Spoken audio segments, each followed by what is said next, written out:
آپ مجھے کو سامنے رکھیے، میں ایک انسان ہوں، مکلف ہوں اللہ کے ہاں، جواب دہ ہوں، رسپانسبل ہوں، اکاؤنٹیبل ہوں۔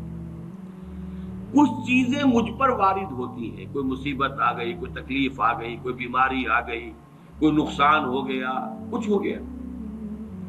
اب نوٹ کرنا چاہیے کہ اس کے کچھ اسباب ہوں گے، مادی اسباب ہیں یا کچھ اور لوگ ہیں، کسی نے میرے گھر کو فرض کیجئے کہ کوئی نقصان پہنچانا چاہا ہے، اس نے کام کیا ہے، کسی نے مجھے اٹھا کے پتھر دے مارا ہے، تو یہ سارے فیکٹرز ہیں، لیکن یہ شے بالفعل مجھ پر نہیں وارد ہو سکتی اگر اللہ کا اذن نہ ہو۔ لاکھ سارے اسباب و وسائل ہوں اور لاکھ ساری دنیا ہو، ایک حدیث میں الفاظ آتے ہیں کہ اگر جان لے حضرت عبداللہ ابن عباس، اعلم ان الامت لو اجتمعت، کہ اگر پوری قوم جمع ہو جائے کہ تمہیں کوئی فائدہ پہنچا دے، نہیں پہنچا سکتی مگر اس بات کا جو اللہ نے تمہارے لیے طے کر دیا، اور اگر پوری قوم مجتمع ہو جائے تمہیں کوئی نقصان پہنچا دے، نہیں پہنچا سکتی۔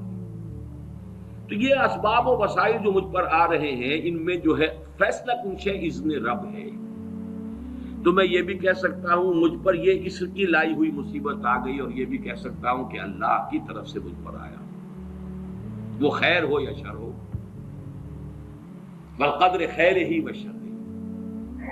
بھلائی کسی نے کرنی چاہیے، اس کا مجھے احسان ماننا چاہیے، اس کا مجھے شکریہ ادا کرنا چاہیے، کوئی بدلہ دے سکتا ہوں تو دینا چاہیے، یہ دنیا کا معاملہ ہوگا۔ اسی طرح کسی نے مجھے نقصان پہنچایا، میں قصاص لے سکتا ہوں، قانونی طور پر مجھے اس کا حق حاصل ہے، لیکن یہ جان لیجئے کہ یہ اچھائی یا بھلائی مجھ تک نہیں آ سکتی تھی بغیر اذن رب۔ تو اذن رب شامل ہو گیا نا، تو میں اس کو شامل کر رہا ہوں، والقدر خیر ہی و شر ہی من اللہ تعالی۔ دوسری طرف میں کچھ کام کرنا چاہتا ہوں، اچھا یا برا جو بھی ہے، یا کوئی میرا منصوبہ ہے بہت بڑا، اب اس میں ایک تو میرا ارادہ ہے جو میرے اندر سے نکلا، ہزارہا عناصر ہوں گے کہ جو اس کے اندر انوالوڈ ہوں گے، بہت سے مادی وسائل اس کے لیے درکار ہوں گے، اسباب نہ ہو جمع تو یہ کیسے کام شروع ہو سکتا ہے؟ اسباب کرے جمع، خدا ہی کا یہ کام، یہ عزم تیرا، یہ مجھے الفاظ پھر یاد آ گئے وہی اکبر الہ آبادی کے، یہ میرے دروس میں اشعار بہت آئے ہیں، اب کچھ ذہن سے اوجل ہو گئے۔ یہ عزم تیرا سعی سے دمساز ہو کیوں کر، عزم تو ہے، عمل کیسے ہو؟ اسباب نہ ہو جمع تو آغاز ہو کیوں کر،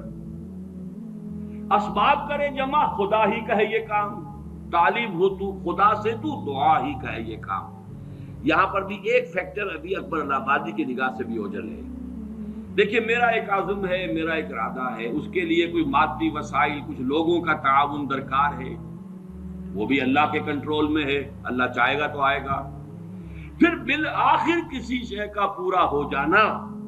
آخری درجے میں پھر اللہ کے اذن کا طالب ہے۔ یہاں تک کہ حضور نے فرمایا کہ جو لقمہ بھی ابن آدم کی حلق سے نیچے اترتا ہے، اب وہ سارا آپ نے اس کے لیے کمائی کی، محنت کی، وہ کھانا پک گیا، آپ کی اہلیہ نے پکا لیا گھر پہ، اب یہ لقمہ اتر رہا ہے، اس وقت بھی اللہ سے اذن چاہتا ہے کہ میں اس کے حق میں غذا کا کام دوں یا زہر بن کر لڑ دوں۔ لہذا میں یہ بھی کہہ سکتا ہوں کہ یہ کام اس طرح ہو گیا، میرے کرنے سے ہو گیا، ان اسباب سے ہو گیا، ان مددگاروں کی مدد سے ہو گیا، اور یہ بھی کہہ سکتا ہوں کہ یہ کام میں نے نہیں کیا، اللہ نے کیا۔ صرف جو ہمیں تلقین کی گئی ہے وہ یہ ہے، خیر وجود میں آ جائے تو اسے اللہ کی طرف منسوب کرو۔ الحمدللہ الذی ہدانا لہذا وما کنا لنہتدی لولا ان ہدانا اللہ، قل حمد، قل شکر، قل تعریف اس اللہ کی جس نے ہمیں ہدایت عطا فرمائی، ہم ہرگز ہدایت نہ پا سکتے اگر اللہ ہمیں ہدایت نہ دے۔ غلطی ہو جائے تو اسے اپنی جانب منسوب کرو، ربنا ظلمنا انفسنا وان لم تغفر لنا وترحمنا لنکونن من الخاسرین۔ شیطنت اس کے برعکس ہے، خیر ہے تو میری، میں نے کی، اور شر ہے تو اللہ تو نے کروایا۔ فبما اغویتنی، اے اللہ تو نے جو مجھے اغوا کیا ہے، تو اب میں ثابت کر کے رہوں گا کہ یہ آدم اس اکرام و تکریم کا مستحق نہیں تھا جو تو نے اس کو عطا کر دی۔ یہ ہے شیطنت، شیطانیت، اور وہ ہے آدمیت۔